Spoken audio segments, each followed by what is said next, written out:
This is the Your Sports Resource Podcast, where each week we'll discuss strategies that you can implement so the operations of your club support your coaching staff and the direction of your organization. We are committed to excellence in youth sports leadership.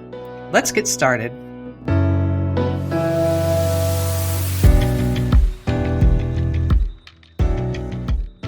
Hi, everybody, and welcome to the Your Sports Resource Podcast. I'm very excited to have Coach Tom Hinojosa on today. Tom has over 35 years of experience in education and outdoor recreation instruction with a degree in human biology from Stanford University.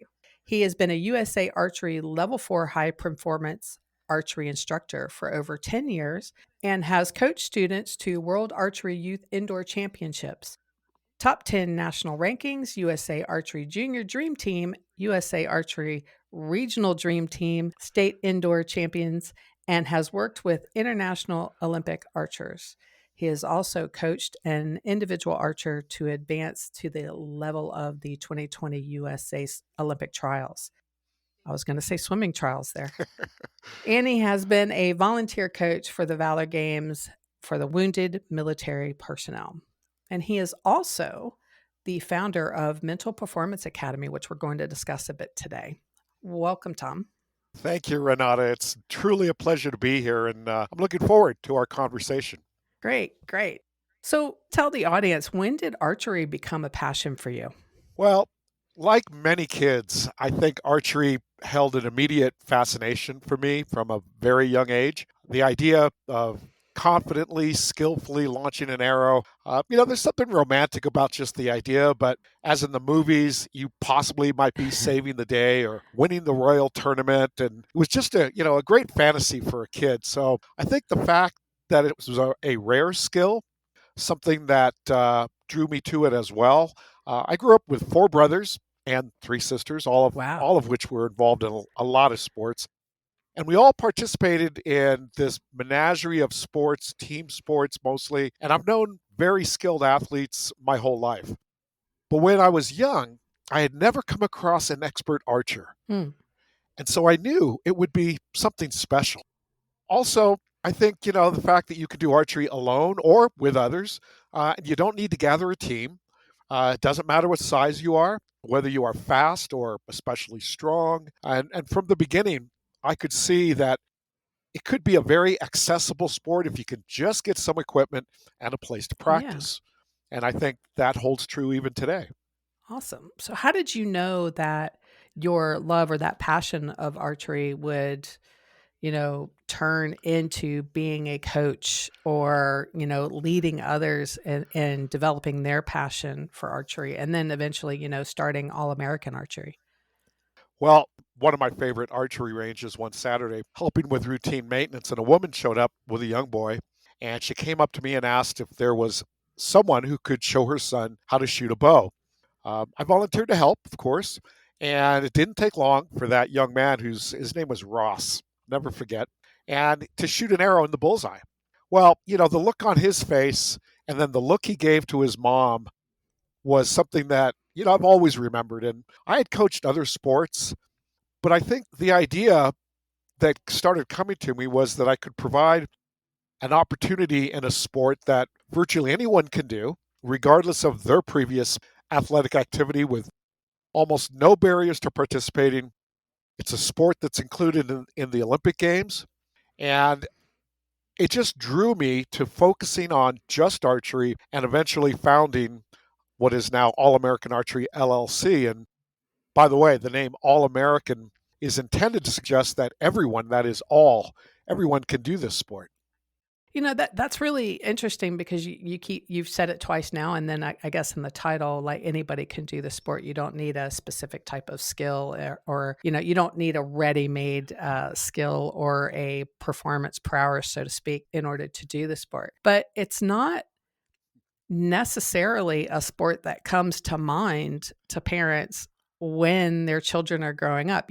I have to laugh because when we did family camps with our kids, archery was the one thing that both kids loved, right? And My husband and I love watching it on YouTube. We watch different kinds of sports, but we watch, archery on YouTube and absolutely love it. And how many different types of events there are, which I would have never known. But why do you think it's not front of mind for parents to go, you know what, I think my kid might be or should try archery as a sport? Well, I think, many things, and I had to smile when you gave the example of the camp experience. Yeah. If I had a nickel for every time a story of that sort was told to me by parents or later on archers that they would see archery at camp and they would love it. Everyone seemed to want to do it, and then they'd go home. And I think right there highlights one of the factors, and that is archery doesn't seem to be available as commonly as some of the major, team sports or even swimming, and some other things that are, pretty common. But I do think that parents are often concerned about an imagined safety issue when it comes to archery. Mm, So even if they are aware that there is a program, in their area, I think there is some underlying caution about going towards a sport. I think back to my own mother, and again, I already mentioned, I grew up with a lot of siblings and yeah. four brothers, and I can remember my mom in reference to not just archery, but several things we wanted to do, which you're going to put your eye out. Right. Somebody's going to get hurt, all of that. Now, at the time, we didn't have a useful response to that. Besides, she was mom, and pretty much what she says goes. So That's the right. fact is, though, when you look at statistics for archery, incredibly safe sport in that it's taught by people typically that are very skilled and knowledgeable about how to teach it in a safe way, in a safe environment. And so as a result, along with the protocols that are routine amongst those, again, who are trained in the sport and how to teach it, the number or the likelihood of an injury having for a participant or a spectator is somewhere on the level of ping pong. So if no, that's why I throw it out there because it gets people's attention. But I compared would not to, of expect you to say course, that. football, soccer, basketball, softball, even golf. You imagine golf. Let's talk about that because we're launching projectiles and acknowledging, yes, it does have a history in hunting and warfare, but we're not talking about that here. We're talking about a sport. Well, if you look at another sport that launches projectiles at some distance, namely golf, I've played golf. And like most people, sometimes you're not real sure where that ball's going to go when you take a full swing. Well, I can tell you that in archery, we're pretty confident where that arrow is going to go on pretty much every shot. Now, even with that, we take great measures to maintain safety and Mm, concern for both the people and the facilities. But again, there's this idea I think that that sounds dangerous, and people are unfamiliar with it. So I think maybe lack of perceived availability, a bit of a concern about the safety of it, and the fact that it's not necessarily familiar to a lot of parents. I think all factors in to why it's not the first thing that comes to mind. yeah. But what's interesting though is you resonated what I was saying about camp is, everybody goes home and then they know their kids enjoyed it, but then they don't think twice. So where I mean, obviously they can go to Google, but where how do they find where there may be an opportunity to join or just to have their kids participate in something archery focused, even if it's not a club? Great question, but because they are out there, and that's the interesting thing. There are archery clubs and archery ranges throughout the nation, throughout the world, actually. And of course, yeah, now these days we can do an online search, but even easier. You can go to, for example, USA Archery has a pretty extensive website. Mhm. It's usarchery.org. That's ORG. And they actually have one of the menu tabs is I want to find, and then a menu drops down And if you want to find a club, you can do that. They have a search engine, which you put in your area code or your state or both. How close do you want this club to be to you? So you put in the mileage or whatever, and it will pop up a list of USA Archery clubs in your area. But that's not the only entity. There's also the National Field Archery Association, that's NFAA. There is the ASA, Archery Shooters Association, and a lot of other things like 4-H clubs, YMCAs. It's not uncommon for them to have, and it's an archery program. It's certainly not every YMCA, but there are many that do. Other youth clubs and activities, and people are sometimes surprised to find out that summer recreation programs will contract with a local instructor to create an archery program, if at least for the summer. And I would have to say it's a matter of doing that search. Put Yeah. put the word archery lessons or youth archery in the search engine, and people I think will be surprised what comes up. They're out there, and most of the time, outdoor archery ranges are often in really scenic, wooded areas that Mm. are really nice to go to. So I think it's a matter of realizing. Maybe it's just somebody like me saying, "Hey, they're out there. Check it out." And then people look and they go, "Wow, I never knew." Yeah. Yeah. Well, thanks for that. And for the audience, we'll put the links Oh, thank you. in the show description so they can go look and search. So I have one more archery question before we move on to the Mental Performance Academy. And for me, I've always told the audience and my clients that uh, organized sports for kids contributes tremendously to their life and moving into being a young adult and an adult. I owe a lot of my being organized and being in leadership roles for the bulk of my career mainly because of my swimming career. I mean, it was a very long career. It was a great one. I enjoyed every minute of it, and it shaped me as an individual. I mean, how do you feel about that? Like, how do you see archery teaching life lessons to youth who are involved in the sport?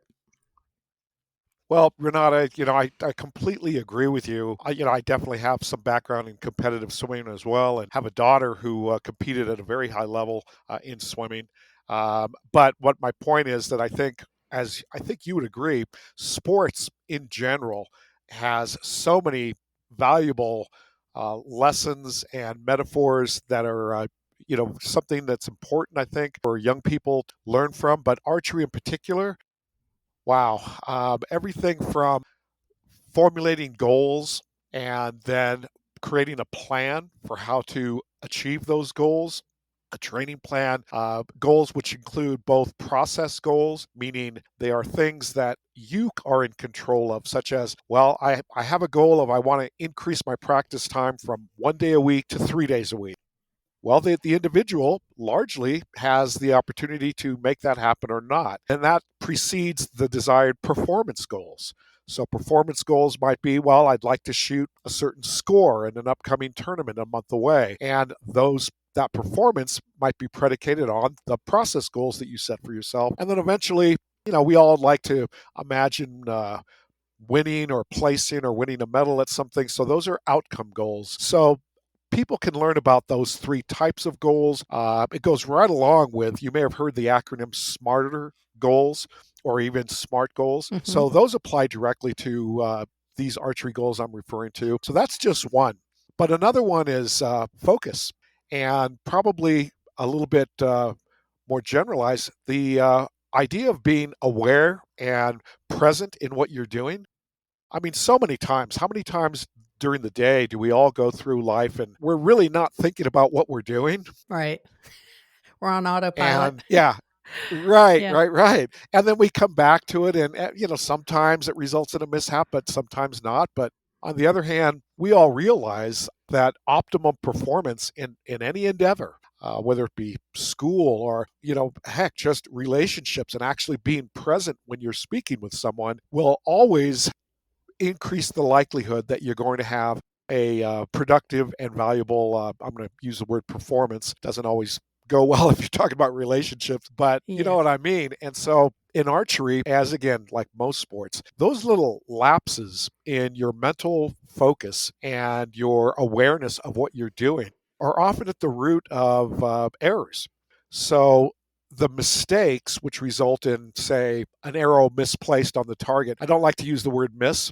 So a non-centered shot, perhaps, but many times it's not due to lack of knowing what to do, but rather a slight lapse in focus Right. that you just lost it right there.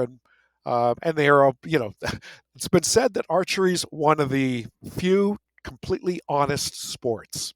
And part of that is, the arrow lands where the arrow lands, and there are score rings there. There's no Right. hiding it. It is what it is.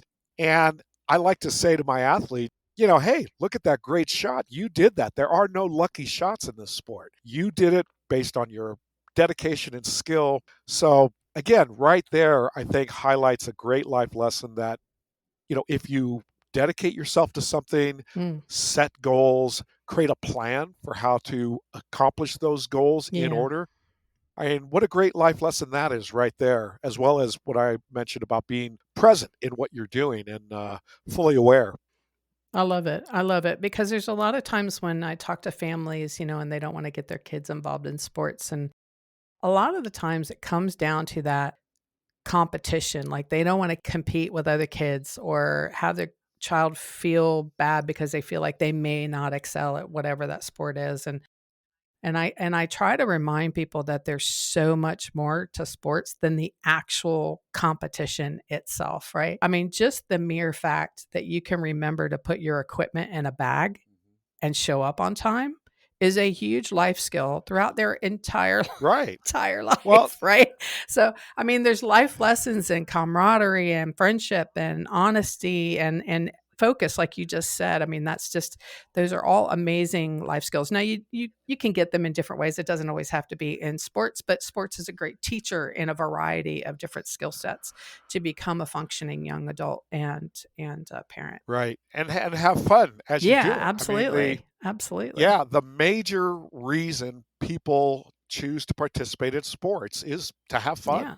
Yeah, And that's another topic of, so what happens with sports specialization, and there are some really unsettling statistics about children, teenagers leaving sports. yeah. And again, that's another topic, but Mm, yeah, there's so much that people get out of it, including, like, I think what you mentioned, the time management. What a great life skill that is. We all struggle with that, I think, as adults, yeah. and learning that at a young age, and that it is something that you can manage with some planning, and then again, kind of dedication to the plan, and then seeing that it works. I could go on and on. All right, well, let's move because I feel like it relates. Let's move it over into the Mental Performance Academy. Tell us about that. What is it? Oh, I'm so glad you asked because, well, first of all, in sports, if you ask someone, especially there are two types of sports primarily. There are reactive sports and proactive sports. And a reactive sport might be, for example, a football player carrying the ball, running down the field, and there are people, trying to uh, stop him or her from running with the ball. So, you have to react to them. Similarly, in basketball, a baseball batter is reacting to the pitcher's pitch. But there are sports that are proactive, like archery and bowling, and, well, for that matter, swimming. Yeah, And so, if you ask somebody, especially in a proactive sport, and it applies to reactive sports, but in proactive sports especially, what percentage of your performance in competition is mental? I would say it was pretty high. Yeah, exactly. And whatever number you put on there, of course, it's going to be subjective, but everyone that you ask that question to, it's pretty high, Yeah, 75%, 80%, 90%, what have you. And that it's true. And it's a bit of a trick question in a way, because in fact, in my opinion, at the competition, it's 100% mental and 100% physical. You cannot separate them. They go together. And yet, given that the mental part is such a large factor in your performance, ask an athlete. So if that's true and they agree with you, and they will, then you go, okay, well, what percentage of time and investment do you put into your mental skills versus your physical skills? And the same could be asked of Right. coaches. I coach a lot of coaches and certify them, and I'll bring up the topic in a kind of tactful way of, so when you're planning a practice, what percentage of practice time do you spend on developing mental skills? It's pretty low. Or another thing I said to an audience once. Do they understand that statement though when you ask? Do they understand what you mean by that? I think they do understand what I mean by that, because, for example, who teaches, or where do you what class in school, for example, teaches how to build your self image, or how to maintain confidence in the when faced with adversity or conflict, Mm. and so on. So, or for another one, typical thing when you go. And by the way, what I'm talking about here comes largely from a program developed by a man named Lanny Basham. And Lanny Basham wrote a book called With Winning in Mind, which is about a program in mental management that I now teach. Lanny became my mentor and taught me his system and applications to archery, and it is now what I have adopted as my approach. But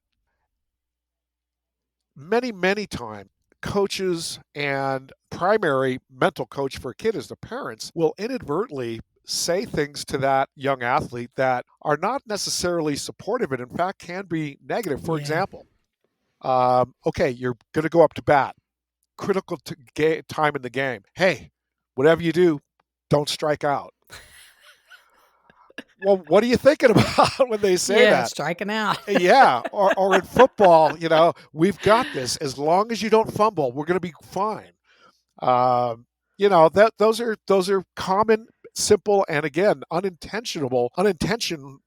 in unintentioned ways that sometimes adults involved with young athletes create some negative or non-productive thoughts that can impact performance and increase pressure and stress and so forth.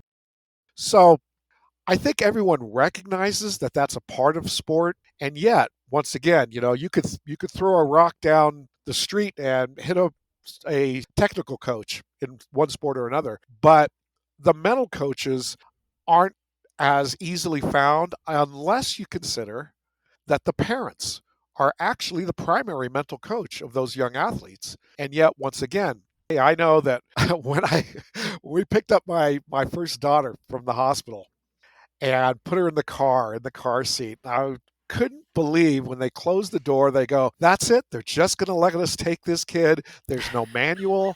And I grew up in a large family. Nobody's prepared for that. Right. And so off you go. And Yeah. I'm sure I've done many things to my children, when they were young, to, that would not be what would be the best psychological parenting, but you do the best you can. Mm. We all do. Right. And same thing with the parents I'm talking about. So there was a need, in my opinion, as a coach, to create a course of instruction, in fact, several, to provide uh, education for coaches, athletes, and parents on what are some ways we can, in fact, work on and improve our mental game that can then go hand in hand with those physical skills we spend so much time developing, and then together create the best opportunity for us to have our own personal best performance on the field or on the court or in the pool. Yeah, I can see how.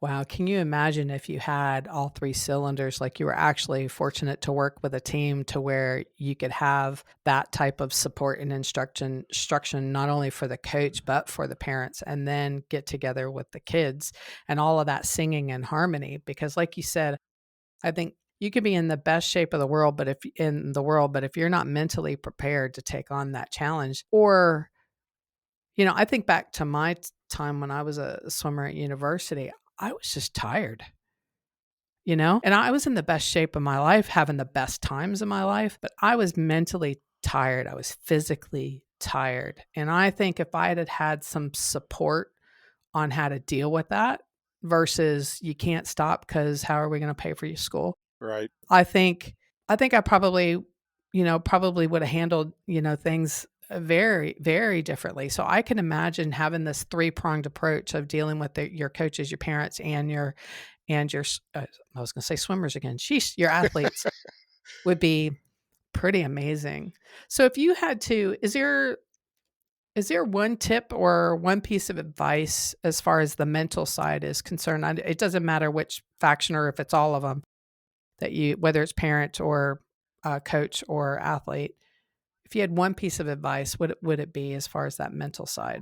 The fundamental idea here for the mental side is that it can be developed, strengthened.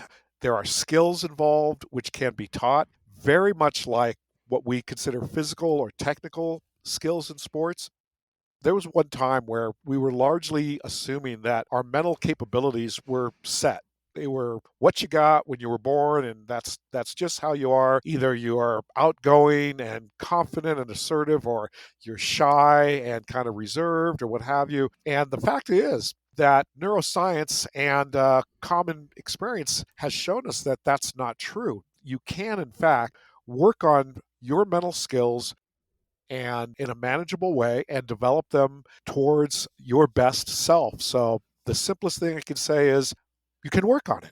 And just like you have to be devoted to your sport in terms of learning the skills, the body movements, developing the physical strength and endurance, if you apply that same dedication to developing your mental skills and applying it as a mental program in your sport, you can see similarly some development of skills and improvement. And as a result, just like physical skills, that satisfaction that when you can look at yourself and see, you know what, this is good. I've made some progress. I grew as a person. Um, yeah, and I'd like to see more of that. Yeah.